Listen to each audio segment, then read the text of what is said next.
I-92, hey, it's Greg Thomas. What if I told you coming to town is a country superstar, a Grand Ole Opry member with over 2 billion global streams and 5 #1 hits? Would you want to go?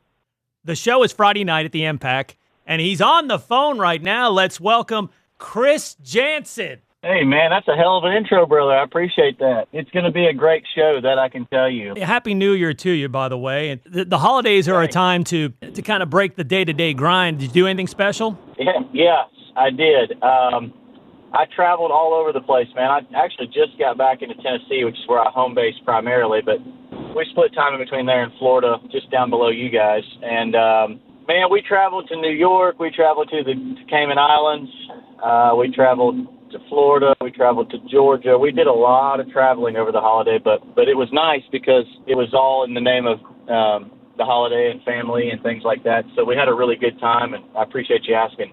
Yeah, absolutely. I know you love Christmas music and all, and you've recorded a pair of my favorites, Run, Run, Rudolph, and the classic Alabama's Christmas in Dixie. How did that come together, and what did it mean to you?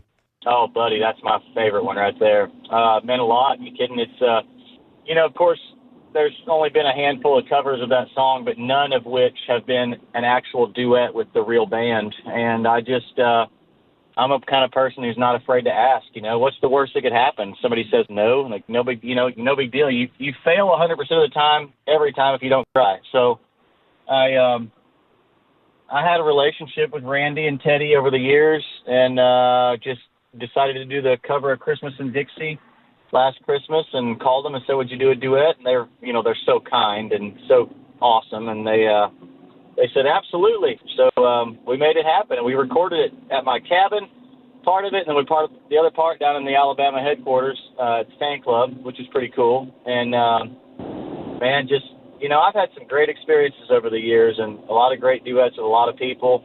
And, I got one on my new album, actually. I have a new album that came out a couple months ago called Wild Horses. We'll be playing some of the songs from that at the show. There's a duet on there with a Lower Alabama native, Jamie Johnson. Me and him have a song on there together. So it's pretty cool. You love writing that music, not only performing, but writing the songs. And you've shared quite a few, too, with big names like Cody Johnson, Tim McGraw, Hank Williams Jr., Justin Moore. How do you decide which songs you keep and which ones you share? It's a great question, man. When I'm writing for me, I'm writing for me, if that makes sense. And when I'm not, it's like a key that turns off. It's like the switch flips, and I'm writing in the mode for somebody else. So I really just put my head to it, and that's how I make it. I don't ever have that way. I don't have to decide really. It's really just a matter of, if you go into it with the mindset that you wanted to write it for someone else.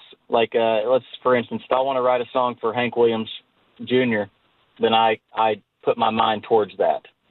Same with any of the big cuts and songs I've had. And I've had a lot of hits on other people, thankfully. But I just put my mind towards it, and that way it keeps me out of it. I don't have any personal connection as far as emotional attachment, In your music, it sets up a party at the Impact Friday night. Buy me a boat, fix a drink, good vibes, just fun songs just to escape all the stress and craziness of the world. Yep. Oh, it's going to definitely be a fun show. And I always tell people, if you just bring a smile, a good attitude, and thumbs up, man, you're going to have the time of your life. And a Chris Janson concert, not to speak in third person, but just for the listener, a concert of mine, a Chris Janson show, when you go to that, man, it's an all-American classic, all-American good time. Like, if you're like me, I'm not, I'm a young man yet, but the world has changed so drastically over the last 10, 15 years, right? And if you're like anything like me and you miss the way sometimes that it used to be on certain occasions, then a Chris Janson concert is the place to be, because we celebrate America. We celebrate having what I call a classic American good time, which is everybody getting along, having a great time, on their feet, clapping hands, singing, dancing, just be yourself, have a good time. That's what it's all about. We're so excited to have you come to town Friday night at the Montgomery Performing Arts Center. Tickets on sale now. Visit impactonline.org. Chris Janson, thank you so much. Thank you, brother. We're looking forward to seeing you, man. Thank you. I'm Greg Thomas, and this is I-92 WLWI.